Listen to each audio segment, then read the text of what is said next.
Good evening, afternoon, everybody. Just want to take a couple of minutes to vent having an issue right now.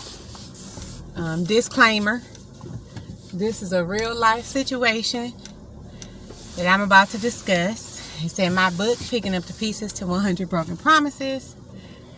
And so this has sensitive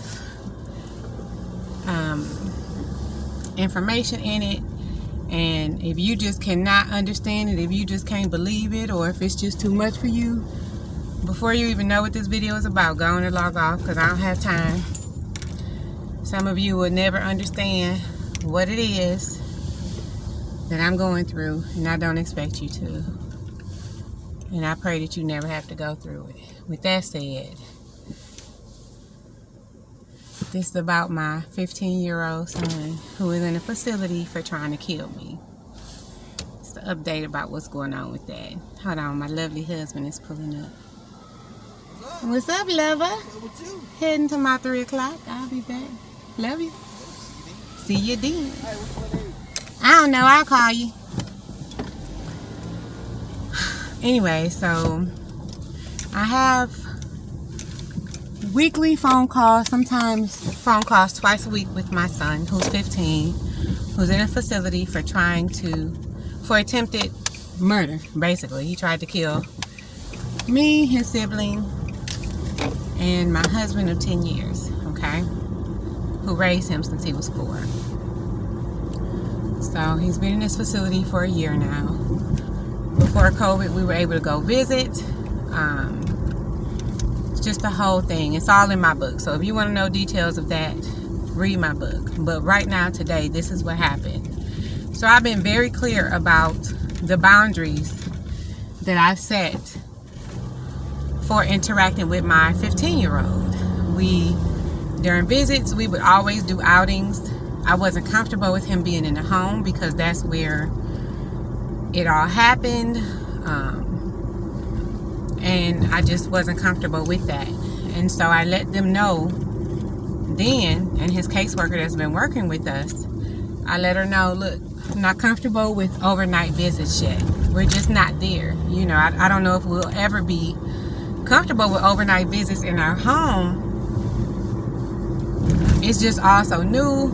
We're just all healing from the trauma of him trying to kill us all, okay, basically. Never rejected his phone call. If he needs something, I send it. I send care packages, the whole 9. If he needs something, I send it. He's 15, whatever. What am I going to do? Just not take care of him? So I guess I don't have to, but I am. It's what I choose to do, right? I still love my son as my son. So with that boundary in place, I feel like that's good. Today, I get a phone call, ambushed, leaving one appointment, going to the next. I get a phone call that says, Miss Burks, I have Michael right here. He's eligible for a Thanksgiving pass. Just wondering if it's something you'll be interested in. And if you get him, you have to get him tested for COVID before you can bring him back. And if he tests positive for COVID, you have to keep him the quarantine period and get us a clean bill of health before he could come back. So I'm on speakerphone with his caseworker and his therapist, and my son sitting right there, livid, pissed. I can't believe it, because first of all, we've had this discussion. So his caseworker knew. She was well versed, and I don't blame the therapist either, because she's a new therapist, right? She has this huge caseload. She doesn't know who she's dealing with all the time, so she's just doing the best that she can. I'm not really blaming them, but this is just how I'm processing this information. You ambushing me. First of all, you're ambushing me. You're putting me in a position where I have to verbalize the fact that no, I'm not coming to get my child one day before Thanksgiving. right? You let me know that this is even a possibility one day before Thanksgiving. And we've already had the conversation that I don't feel comfortable doing overnight shit. Now, I did mention, I said, hey, if we could do a day pass, I would come get him Thursday morning, Friday morning, Saturday morning, Sunday morning. If you allow me to do the day passes, I will keep him all day from the time you open until you close. But overnights, I can't do it. It's not just me, you know. We have his whole family to consider. His whole family is in this house. His little brother, no, it's too much. You know, I can't do that. So I tell them in my roundabout way, I said, first of all, take me off speakerphone. Take me off the speakerphone. Okay? So she took me off speakerphone, and that's when I explained that to her. They were like, no, if you get him, you got to keep him the whole 3 to 4 days. Nothing in between. It is what it is. What you gonna do? So, of course, my son is sitting there hopeful. But as he sees that it's not just a simple, quick, yes, I'm coming to get you, he gets upset, as any child would. It doesn't matter what they do. They still feel like, you know, you're supposed to be right. You're supposed to ride for me. Ride or die. I almost died for him. You know what I'm saying? I'm over that part.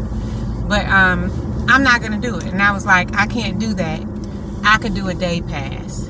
Okay? I'm not going to do the overnight thing. I'm so sorry. I would have loved to have an opportunity to process this with my son, to have a teachable moment with him. Like, look, your behaviors and your actions is what brought us to this point. You've been in therapy since you were 3, right? You've been trying to kill us since you were 8. It wasn't until you were 14 that I was finally like, you know what? The dying thing is not working for me. Being sick, getting poisoned, it's just not my thing. You know, tired of being in the hospital, bleeding ulcers. It's too much for me, right? And I didn't even make that call. The police came and got him. The therapist made that call, right? His GAL made that call. So it wasn't even, I knew that it had to be done, but I didn't have the power to do that because they couldn't care less what was happening to us before this. It was just until he made it very clear this was his intention and he was not going to stop until he accomplished his goal of killing his family, right? They're finally like, I guess, come on. That and his wonderful caseworker who has been working with us, making things happen, moving mountains. If it wasn't for her, there's no telling where we would be. Thank God that he puts people in these positions to make these decisions and help families out. She's awesome. She's awesome. She's young too. She's really good.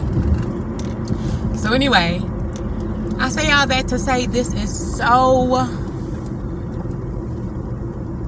disheartening for me, right? I love my son.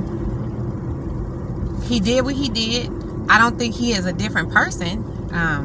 He's always been very affectionate. I'm affectionate. He was affectionate when he was actively trying to kill me, so I don't think that's it. Who he is who he is, and I have to accept this is who he is, and there's nothing I can do to change that. I can't love it out of him. I can't pray it out of him. He's in this facility, and they are not dealing with his homicidal ideations. They are not dealing with his behaviors. They're not dealing with the fact that he wants to harm others. He doesn't really have an issue with self-harming. He used to do some picking on his skin, but I think that was just a tick from medication he was on. But it's just really disheartening for this to be happening right now. It just really makes me sad because I would have loved to have spent some time with him. I hate that all of these different stipulations have to be placed on it, but I understand it's in the middle of a pandemic.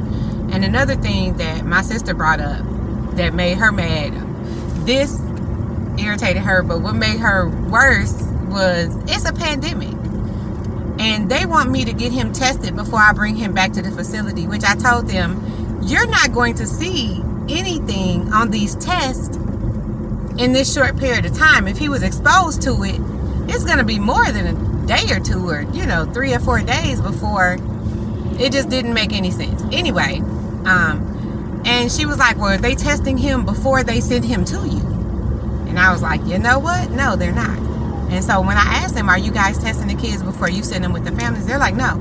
but they need to get tested before they come back. And I'm like, that's crazy. Like, why are you not doing it both ways so that you're not bringing anything into the community and the community's not?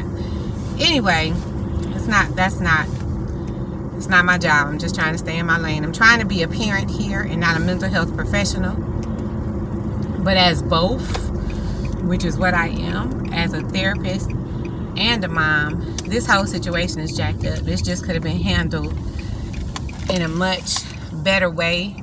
I feel like some children should not be given a choice to come home where they were once violent or where they once did something as horrific as try to kill their family.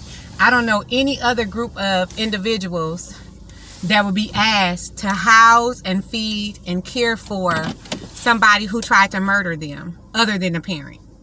It's like they don't care anything about my well-being, my other children or child, my husband. They don't care about that. I don't know any victim of attempted murder that would be asked to allow the perpetrator to come and enjoy victuals with them for a holiday. I don't know any other group of people except a parent. Parents with difficult children, I think our fight, our battle, our pain is just either overlooked or misunderstood. And it's not okay. It's not okay. If I was some random person on the street and he did to them what he did to me, they would never expect that person to be okay with what he did. It's just not okay. So I'm at my appointment, but I said all that to say we just have to do better as mental health professionals and as parents of difficult children. We have to remember that we have a right to advocate for our safety. And it doesn't mean that we don't love our littles. It doesn't mean that we don't care. It doesn't mean that I don't want this time with him. What it means is that I have to acknowledge that this is our reality now. This is our new normal.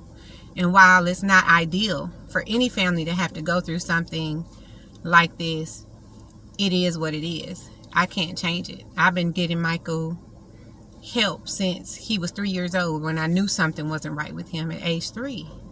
And sometimes there's no way to explain it. There's no way to get other people to fully understand the pain, the heartache, the disappointment that you go through. It just is. So I hate that he's sad right now. But this is a result of the decisions that he's made. And it's nothing I can do to change it, unfortunately. Because if I could, I would. So that's just a little update about Mikey and where we are today.